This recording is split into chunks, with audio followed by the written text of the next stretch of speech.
अस्सलाम वालेकुम बिस्मिल्लाहिर्रहमानिर्रहीम। ये वाला जो चैप्टर है ना बीडी के अंदर large blood vessels of gut, इसको कवर करते हैं। अच्छा, सबसे पहले उन्होंने हमें बताया हुआ है सीलिक ट्रंक का, है ना। तो ये है सीलिक ट्रंक, ठीक है। अब हम देखते हैं कि इसकी कौन सी ब्रांचेस होती हैं, उससे फर्दर ब्रांचेस क्या होती हैं और उनकी कौन कौन सी स्पेसिफिटीज़ हैं जो कि आपको पता होनी चाहिए। ऑल राइट, सो आपको इस राइटिंग में इत्तेफा करना पड़ेगा क्योंकि अदरवाइज़ मैं लिखने बैठूँ तो वीडियो बहुत लंबी हो जाएगी। सीलिक ट्रंक जो होता है फोरगट को सप्लाई कर रहा होता है up to the first part of the duodenum. इसकी तीन हमारे पास ब्रांचेस बन रही होती हैं, left gastric artery, common hepatic artery और स्प्लीनिक ब्रांचेस होती हैं। स्प्लीनिक ब्रांचेस 5 से 7 होती हैं, ठीक है। अब हम बारी बारी इनको देखते हैं। लेफ्ट गैस्ट्रिक आर्टरीज होती है, फर्दर ब्रांचेस देती है जिसमें इसोफेजियल ब्रांचेस आ जाती हैं और शॉर्ट गैस्ट्रिक ब्रांचेस आ जाती हैं। लेफ्ट गैस्ट्रिक आर्टरी अगर हमें स्टमक की ब्लड सप्लाई पड़ी है तो हमें पता है कि वो लेसर कर्वेचर को सप्लाई कर रही होती है। लेफ्ट गैस्ट्रिक आर्टरी इन तीनों ब्रांचेस में से सबसे छोटी ब्रांच होती है और ये लेसर सैक के पीछे होती है और फिर लेसर मोमेंटम के अंदर एंटर हो जाती है। अब लेफ्ट गैस्ट्रिक आर्टरी क्योंकि लेसर कर्वेचर को सप्लाई कर रही होती है तो इससे जो शॉर्ट गैस्ट्रिक ब्रांचेस निकलती हैं वो लेसर कर्वेचर ही को सप्लाई कर रही होती हैं। इसको हमने फंडस वाली शॉर्ट गैस्ट्रिक आर्टरी से ब्रांचेस से कन्फ्यूज़ नहीं करना, ठीक है। इसोफेजियल ब्रांचेस जो होती हैं वो 2 से 3 होती हैं। अब ये जो लेफ्ट गैस्ट्रिक आर्टरी है इसने अनास्टोमोस करना होता है with the right gastric artery. Right gastric artery कहाँ से आती है? वो कॉमन हेपेटिक आर्टरी की प्रॉपर हेपेटिक एक ब्रांच होती है, फिर वो बनाती है common hepatic artery, proper hepatic artery बनाती है, उससे राइट गैस्ट्रिक आर्टरी बनती है जो कि लेफ्ट गैस्ट्रिक आर्टरी के साथ अनास्टोमोस कर लेती है। खत्म हो गया इसका काम। कॉमन हेपेटिक आर्टरी जो होती है उससे 2 ब्रांचेस बनती हैं, एक होती है गैस्ट्रोडुडेनल आर्टरी और दूसरी होती है प्रॉपर हेपेटिक आर्टरी। गैस्ट्रोडुडेनल आर्टरी जो होती है वो लार्जेस्ट ब्रांच होती है इन दोनों में से, ठीक है। और ये जो इन दोनों में से गैस्ट्रोडुडेनल आर्टरी बड़ी होती है और फर्स्ट पार्ट ऑफ डुडेनम के पीछे होती है गैस्ट्रोडुडेनल आर्टरी। इससे फर्दर 2 ब्रांचेस बनती हैं, एक होती है सुपीरियर पेंक्रियाटिक और डुडेनल आर्टरी और दूसरी होती है right gastro epiploic artery. Superior pancreatic और डुडेनल आर्टरी इन्फीरियर पेंक्रियाटिक और डुडेनल आर्टरी के साथ अनास्टोमोस करती है। इन्फीरियर पेंक्रियाटिक और duodenal artery superior mesenteric artery की ब्रांच है जो कि मिड गट की आर्टरी है। सुपीरियर पेंक्रियाटिक और डुडेनल आर्टरी पेंक्रियाटिक और डुडेनल ग्रुप में से गुजर रही होती है, ठीक हो गया। प्रॉपर हेपेटिक आर्टरी जो होती है उससे फर्दर राइट गैस्ट्रिक ब्रांच एक बनती है जो कि छोटी होती है 2 ब्रांचेस में से। दूसरी जो होती है प्रॉपर हेपेटिक आर्टरी वो जस्ट राइट और लेफ्ट हेपेटिक ब्रांचेस देती है जो कि फर्दर सिस्टिक आर्टरी बनाते हैं। जो स्प्लेनिक तीसरी फिर इसकी ब्रांच आ जाती है, स्प्लेनिक ब्रांच आ जाती है जिसमें 5 से 7 बेसिकली स्प्लेनिक ब्रांचेस होती हैं। अब ये सबसे लार्जेस्ट होती है आउट ऑफ दीज 3 और ये लीनो-रीनल लिगामेंट के अंदर एंटर कर रही होती है। इसकी 3 ब्रांचेस आ जाती हैं, पेंक्रियाटिक, शॉर्ट गैस्ट्रिक और लेफ्ट गैस्ट्रो एपिप्लाई। पेंक्रियाटिक वाली जो होती है फर्दर 2 पार्ट्स में डिवाइड होती है, एक को कहते होते हैं आर्टीरिया पेंक्रियाटिका मैग्ना और दूसरी होती है आर्टीरिया कॉर्डा पेंक्रियाटिस, ठीक है। मैग्ना बॉडी को सप्लाई कर रही होती है और कॉर्डा हेड को सप्लाई कर रही होती है और ये दोनों अनास्टोमोस कर रही होती हैं with the left branch of dorsal artery, that's it. All right, जो शॉर्ट गैस्ट्रिक आर्टरी होती है वो 5 से 7 शॉर्ट गैस्ट्रिक आर्टरीज होती हैं और वो गैस्ट्रोस्प्लेनिक लिगामेंट में से पास कर रही होती हैं और फंडस को सप्लाई करती हैं। लेफ्ट गैस्ट्रोएपिप्लॉइक आर्टरी ने अनास्टोमोस कर लेना होता है विद द राइट गैस्ट्रोएपिप्लॉइक आर्टरी जो कि ये थी गैस्ट्रोडुडेनल आर्टरी की ब्रांच थी और ये जो होती है सप्लाई कर रही होती है स्टमक को और ग्रेटर ओमेंटा। फिर आ जाती है कि सीलिक ट्रंक जो होता है ये कहाँ से राइज हो रहा होता है, तो एओर्टा के सामने से निकलता है just below the aortic opening of the diaphragm between the T12 and L1 और फिर ये 3 टर्मिनल ब्रांचेस के अंदर डिवाइड हो जाता है। अगर हम बात करें सुपीरियर मेसेंटेरिक आर्टरी की तो सुपीरियर मेसेंटेरिक आर्टरी दूसरी आर्टरी आ जाती है GIT की। सुपीरियर मेसेंटेरिक आर्टरी मिडगट की आर्टरी होती है और ये एओर्टा के सामने से निकलती है और बॉडी ऑफ पेंक्रियाज के पीछे से गुजरती है L1 के लेवल पर। तो थोड़े से कोर्स की बात कर लें तो ये अनसिनेट प्रोसेस के सामने से निकलती है, जो थर्ड पार्ट होता है ड्यूडेनम का उसको क्रॉस करती है, रूट ऑफ मेसेंट्री के अंदर एंटर हो जाती है, मेसेंट्री की 2 लेयर्स के दरमियान से गुजरती है और राइट इलिक फोसा के अंदर चली जाती है। फिर इसने ख़त्म किस तरह होना होता है वो अनास्टोमोस करती है इलियोकोलिक आर्टरी से, ठीक है। इसकी जो डायग्राम है वो उसमें बनी हुई है, ठीक है। पहले अगर हम यहीं से देख लें थोड़ी बेहतर शायद डायग्राम लगे आपको। ये जो होती है ये वाली आर्टरी हम इसकी बात करेंगे, सुपीरियर मेसेंटेरिक आर्टरी होती है। इससे सबसे पहले ये वाली जो ब्रांच निकल रही है यहाँ पर से इन्फीरियर पेंक्रियाटिको डुडेनल आर्टरी है। इन्फीरियर पेंक्रियाटिक और डुडेनल आर्टरी इसकी पहली ब्रांच होती है और इसके अपर पार्ट से ही ये निकल आती है, ठीक है। और ये जो निकल रही होती है ये upper border of the third part of duodenum के करीब निकल रही होती है, ठीक है। अब ये जो आर्टरी होती है इसने फर्दर 2 ब्रांचेस ज़्यादा नहीं होती हैं, दोनों ब्रांचेस जो होती हैं पेंक्रियाटिक और डुडेनल ग्रूव के अंदर रन कर रही होती हैं।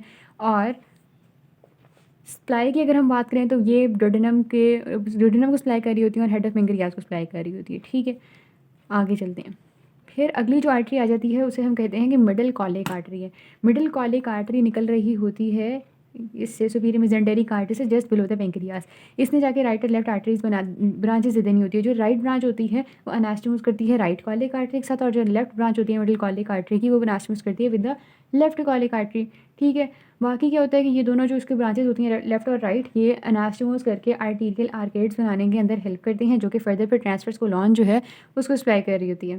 थर्ड ब्रांच आ जाती है, इधर से निकल रही होती है सेंटर से, वो राइट कॉलिक आर्टरी होती है। राइट कॉलिक आर्टरी की 2 ब्रांचेज़ बनती हैं। राइट कॉलिक आर्टरी की एक असेंडिंग ब्रांच बनती है जो कि ऊपर जाके मिडल कॉलिक आर्टरी से अनास्टोमोस करेगी, और एक डिसेंडिंग ब्रांच होती है जो कि नीचे आके, जो नीचे हमारे पास इलियोकॉलिक आर्टरी है उसके साथ अनास्टोमोस करेगी। ठीक है। सप्लाई की बात करें तो इसने जो 2/3 of the ascending colon, right 2/3 जो होता है असेंडिंग कोलॉन को सप्लाई करना होता है, और इसके अलावा राइट फ्लेक्सर को सप्लाई करना होता है कोलॉन के। ठीक हो गया। इलियोकॉलिक आर्टरी जो होती है ना, उसकी बात करते हैं। इलियोकॉलिक आर्टरी ये है, ये भी हम जो सारी आर्टरीज मैं आपको बता रही हूँ ऊपर से नीचे तक, दीज आर द आर्टरीज जो कि इसकी राइट साइड से निकल रही हैं। ठीक है। अब यहाँ पर इलियोकॉलिक आर्टरी आ जाती है। इलियोकॉलिक आर्टरी जो होती है सुपीरियर और इन्फीरियर 2 इलियोकॉलिक आर्टरी होती हैं। ठीक है।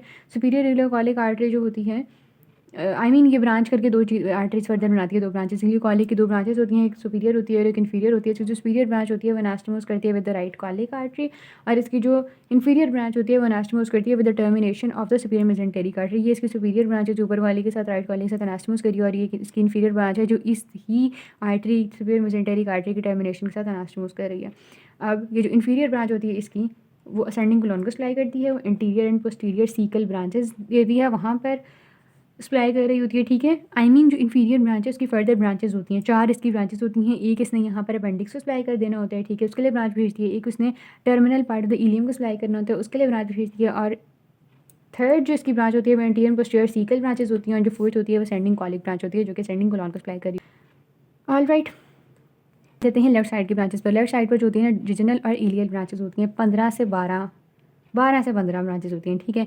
ये जो मेसेंटरी की लेयर्स होती है उसी के दरमियान रन कर रही होती हैं, और ये अनास्टोमोस करती हैं आपस में ही, और आर्टीरियल आर्केड्स बनाने में हेल्प करती हैं। आर्टीरियल आर्केड्स फर्दर पर स्ट्रेट ब्रांचेस भी देते हैं, वाजा रेक्टा बनाते हैं। बहरहाल सप्लाई जो इन्होंने करनी है वो जजनम और इलियम तक ही करनी है। अगर हम यहाँ पर देखें तो ये आर्टीरियल आर्केड जिस तरह से बन रहे होते हैं, और वहाँ से फिर वाजा रेक्टा बन रही होती हैं। बाकी अगर आपने वो टेबल किया जजनम और इलियम का, आपको पता होगा कि किसके वाजा रेक्टा लंबे होते हैं और आर्टीरियल आर्केड्स भी किसमें कितने होते हैं। I am talking about the difference between the jejunum and ileum. हमारे पास जो आखिरी आर्टरी आ जाती है हाइंड कट की आर्टरी, उसकी अगर हम बात करें जो वो होती है inferior mesenteric artery. Inferior mesenteric artery basically hind cut को सप्लाई करती है, posterior part of the cloaca को सप्लाई करती है। ये है इन्फीरियर मेसेंटेरिक आर्टरी, इतनी छोटू सी। अब इससे फर्दर ब्रांचेस निकलनी है। पहले मैं आपको इसके ओरिजिन का बताती हूँ। इसका जो ओरिजिन होता है वो फ्रंट ऑफ द ये एब्डोमिनल एओर्टा होता है, लेकिन just behind the third part of the duodenum at the level of L3, और एओर्टिक बाइफर्केशन से ये 3 to 4 सेंटीमीटर अबव ये निकल रही होती है। इसके कोर्स की बात करें तो downward leftward behind the peritoneum होता है, ये क्रॉस कर रही होती है कॉमन इलेक आर्टरी को, और just medial to the left ureter continue करती है सिग्मॉइड कोलॉन के अंदर, जहाँ पे जब ये एंड कर रही होती है तो सिग्मॉइड कोलॉन के अंदर कंटिन्यू करती है as the superior rectal artery.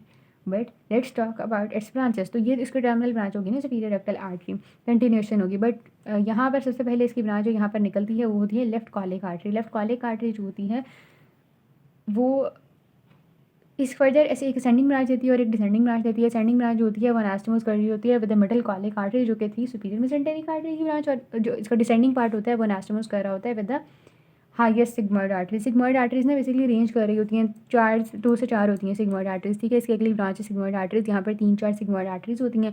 तो जो लेफ्ट कॉलिक की नीचे वाली ब्रांच थी उसने सिग्मॉइड आर्टरी सबसे जो सुपीरियर वाली थी उसके साथ अनास्टोमोस कर लिया, कोई मसले वाली बात नहीं है।